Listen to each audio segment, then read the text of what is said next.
विधानसभेच्या निवडणुकीच्या काळात पण असाच प्रचार केला ना, खालच्या पातळीवरून बोलायचे. मी बोललो बोल, अरे तुझं चारित्र्य काय. आणि मी तर सांगू इच्छितो, मी जर बोलायला लागलो तर बाहेर तर जाऊ दे, पण तुम्ही घरी सुद्धा तोंड दाखवायच्या लायकीचे राहणार नाहीत. आणि जनतेला पण माहिती आहे कोणाचे विचार काय आहेत, कोणाची वागायची पद्धत काय आहे. छत्रपती शिवाजी महाराजांचा जयघोष आपण करतो. छत्रपती शिवाजी महाराजांनी आपल्याला शिकवण दिलेली आहे, माझ्या माय भगिनींचा सन्मान करा, ज्येष्ठांशी नम्रतेने वागा.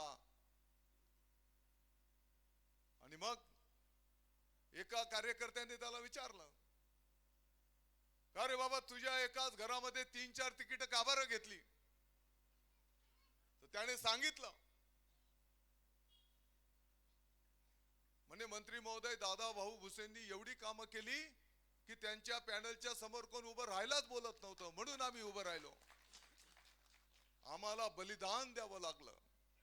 डॉक्टर, आता काही बलिदान देवाले उभं राहायचं तसं. अरे हो, खरंच विकास केलेला आहे की नाही.